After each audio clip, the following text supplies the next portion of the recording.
Welcome back, I'm Captain Xavier, and this is the next video in my 2022 end of the year build vlog, and I'm going to be modifying my Perses. The Perses is a fabulous svelte little full auto blaster, but it definitely lacked in capacity. The low capacity, given its high rate of fire, was something a lot of people had issue with, and so they quickly developed extended hoppers, and I just finished printing this one. This one was designed by Memoire. It's available on Thingiverse. Link will be in the description, of course. I do still need to print the cap, and that is, of course, where I will be attaching the Proton pack. Now, OutofDarts does make a Perses adapter that simply replaces the entire hopper system and just feeds pretty much directly into the conveyor belt and right into the flywheels. The downside to it, and the reason I'm not planning to use it, is it's not easily removed. So the stock magazine, the hopper, can be removed by pulling this switch and it pops out. This is not designed to easily pop out. That would have required a lot more printing. It would have required a whole bunch of stuff down here and more design work, and I assume they just decided that wasn't worth the additional print to be able to switch back and forth. And so in order to actually install this, you do have to open the blaster a little. I imagine you only have to take out a couple of screws in order to open the shell enough to get it to actually pop in. And that would be lovely. It would probably be much more efficient, and it would be very simple. However, it's not quite modular enough for me. This is me we're talking about. So instead, I'm going to make a modular hopper system. So it'll either be able to be fired like the Nemesis or the Prometheus. It can be fired with just from the hopper with its own battery, no proton pack attached, or there will be, I may just make one cap because of the angle this is. I'm not actually worried about rounds, falling out of the hose. And so I might just put the usual elbow joint right here with the hose connected to it, and that'll be how I can feed from the proton pack manually. I will mount a switch on here somewhere. I, again, haven't decided where. This time I might actually make it so that flipping this, I don't think it would be too difficult to rig a switch to that on the inside, because right now this does nothing, it's just decoration. But I could probably rig a switch up to it, so pushing that down would activate the proton pack and have it feed real quick. I also might mount a momentary switch somewhere. I could put one, say, right... now, I want to be able to fire it and feed at the same time, so this one I might rig there. Also, I am waiting on one more part. I ordered the Silverfox foregrip because it's gorgeous the way they designed it, and I might integrate the switch into that. Maybe. We will see. I haven't decided yet, but there will be a switch on here somewhere so that I can feed from, or manually feed the proton pack. Alternatively, I will actually test it both ways. I will test it with this just to see how well it works. So, one thing I will need to work out is where the jacks are going to be, because when this is all the way back here, it's not conveniently close to the battery housing. When this is up front, the hose is connecting right here, the battery power is here. It wouldn't be hard to run a cable from there to there.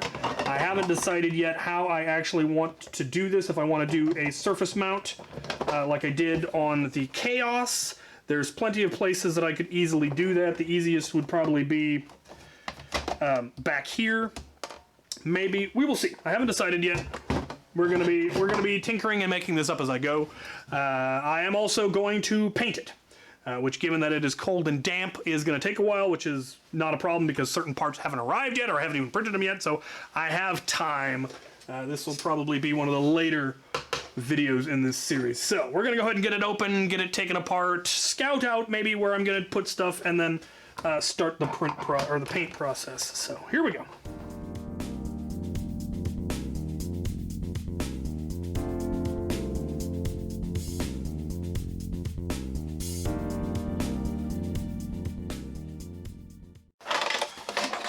Well, that quite beautifully, the grip comes off, which makes it much easier to paint. I'll be doing it a black undercoat of vinyl dye, and then I'll go over it with orange. I'll add my X-Strike stripes to it, and it will be lovely. I have also found the perfect location for the backpack switch, and I am in fact going to use what was the safety. It's ambidextrous, it's already built in, it's very convenient. I will be mounting a switch down here in the grip, which will actually be right under the rev switch, but I don't think it will interfere. And then I'll be removing, in fact, I'll just go ahead and remove it now, this whole clicky thing. And so it'll just become a momentary switch where pulling it down activates the backpack. And so I'll be able to do that with my, you'll be able to do that with your thumb while firing. So you will be able to pull down on that to rev, and it'll push back up on its own because the switch will have its own spring in that. So that's going to be super simple and convenient and lovely. Haven't decided where it'll actually plug in yet. That I still need to work out. But it shouldn't be too difficult. So, here we go. After 7 days in the bitter cold, the paint job is done. I actually forgot to add the stripes, which is probably for the best because I don't know how well it would have turned out because it's currently 24 degrees here. And the paint isn't so much drying as freezing. And I think if I'd tried to paint it off stripes, it probably would have ruined the paint job. So I might add stripes later, or I might just add additional detailing with a paint pen or something. I don't know. Anyway, I'm gonna reassemble it, and hopefully it still works.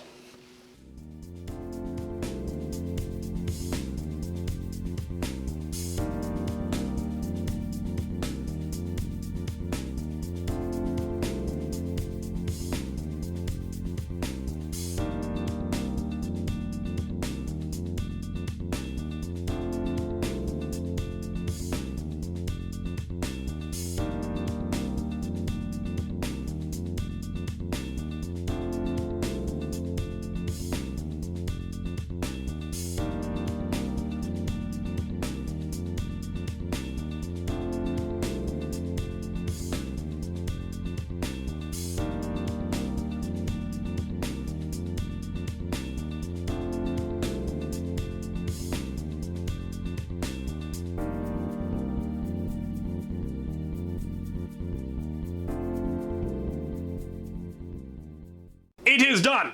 I currently have the OutofDarts adapter on there, which means it can only be used with the Proton pack, and I want to test it with that, and then I'm going to swap over to the hopper feed option and test it with that, and then we will come back and talk about some other stuff that I've done to it. So, to the range! Ha! Right, I'm here on the range. It's cold, so let's get this over with. How long will it take me to knock down all of the bottles with the OutofDarts adapter on my Perses?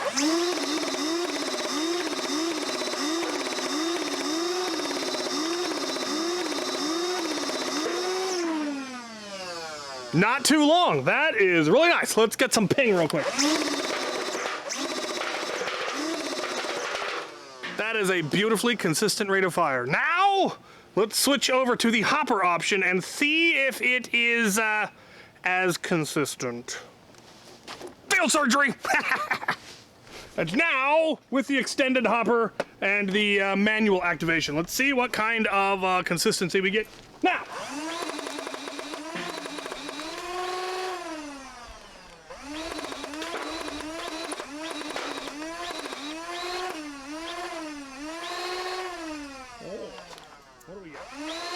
We appear to have a jam. How did we jam?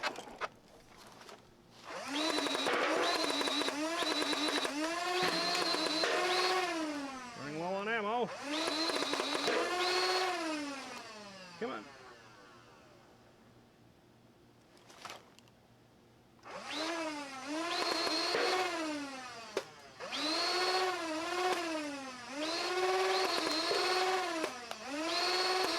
And now we're out of ammo, so reload from the hopper, or from the tank rather.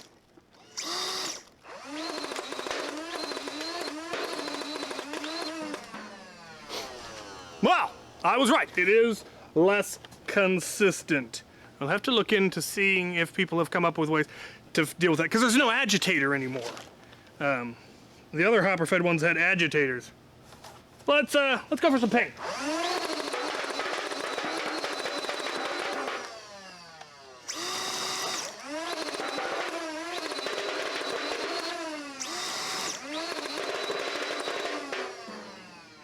Interesting. Very interesting.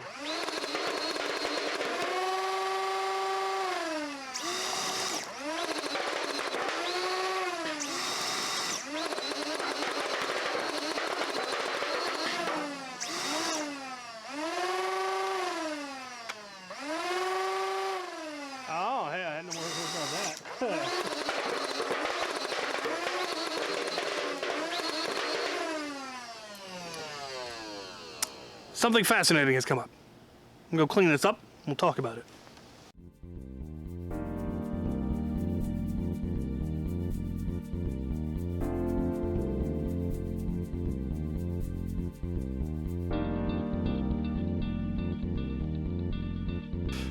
Garden Weasel, get yourself one.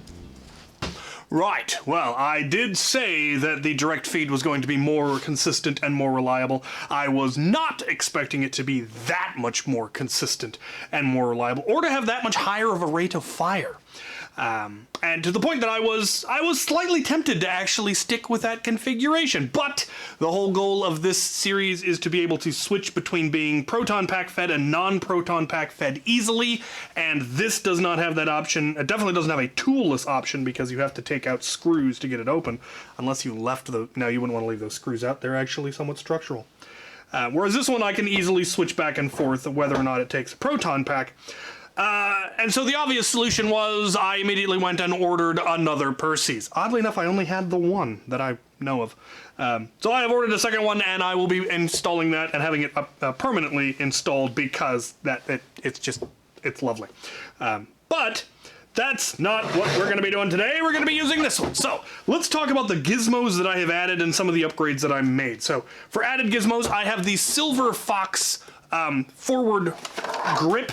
It's a really beefy grip, and I like that. You wouldn't hold it like this. It's awkward. It's meant to be more of a brace, and I really like that. I love how it matches this angle beautifully. The detailing on it, that honeycomb pattern, lovely. Absolutely worth every penny. I did also splurge on the OutofDarts battery tray. That was nicer than the one that I previously had printed. I just had to cut a small notch in it so that the hose could come out so I could use the other configuration. Obviously, that isn't necessary anymore because I won't be using it that way. So I might just transfer this on over to the other one. Except the other one actually doesn't even need a battery tray because it will be running on the tank's power, but that's not the point. The switch to activate the tank is in fact linked to the safety, or what used to be the safety, and that's proved to be a slight problem because it does still slightly function as a safety. If you have the rev trigger pulled, you can't activate the tank because those two triggers are designed to interfere with each other. So I will need to open it up and Dremel that down so that the trigger doesn't interfere with that anymore. Should be a simple matter, I hope. And I need to open it up anyway because right now I just have that same jack that I have been using sticking out here, but I do actually plan to change that to a different jack for reasons that I will go into when the parts for that arrive and I actually do that video. But for my extended hopper, this is Memoire's hopper from Thingiverse. Link will be in the description. I downloaded it, printed it. I liked the lines of it, the svelteness of it, and the fact that it was in 3 parts and that would actually fit on my printer. So that's what I've got for the tank. I think it brings the capacity up to about 150 rounds, which is a decent capacity, even given the high rate of fire that this has. But it will go through ammo real quickly, especially with that upgraded... Does this one? Yes. No, this one doesn't have an upgraded motor. That's actually the stock rate of, or the stock rate of fire on 3S. The battery, the door is actually from someone else. This is TheLastDunedain's door design, and then I just cut a hole in it and bolted the hose attachment right onto there. And I like that because it means I don't actually need 2 different doors because rounds would have to go up in order to come back down. So unless I was constantly holding it this way, it's unlikely that it's going to spill rounds. But I do need to design a hose cap for these anyway. So yeah, that's all the parts that I have in it, and I'm really, really pleased with it. It came out beautifully. It needs a little bit more detailing. I'll probably go over it with a paint pen when the weather isn't 27 degrees and do a little bit more detailing just to break up this orange here. But I love this shade of orange. In contrast to my older orange, I had a more of a burnt orange, and I liked that, but when I tried to paint something in this color recently, it came out a completely different color than this. I don't know if my paint is just old or if it was the cold or what it was, but I do like the more vibrant orange for some builds. I'm glad my bolter is in that burnt orange. I love that burnt orange look for that one. But this one I like this for. So, love how it come together. Stay tuned for more. There will be more videos. I've got a couple more blasters. One that says a whole new mod. In fact, it was still in the box when I started this series. And I've got a couple one to repair and one to still to retrofit. Plus tanks. I don't know if I'll get them all before New Year's, but I am going to continue on with this project. So love how this one coming together. Let me know what you guys think of this. Any recommendations you have for getting it to feed more reliably? I don't know if there are slight modifications that people can do other than just jostling it, which if you're running around using it on the battlefield, it gets jostled fairly good. But I remember that was an issue people always had with the Perses, was it didn't feed as smoothly, which is not surprising. It doesn't have an agitator. I don't know if anyone has come up with some kind of an agitator for it, but let me know. Anyway, I'm pleased with it. Let me know what you guys think of it and what other blasters you'd like to see. And as always, thank you guys for watching. Maha!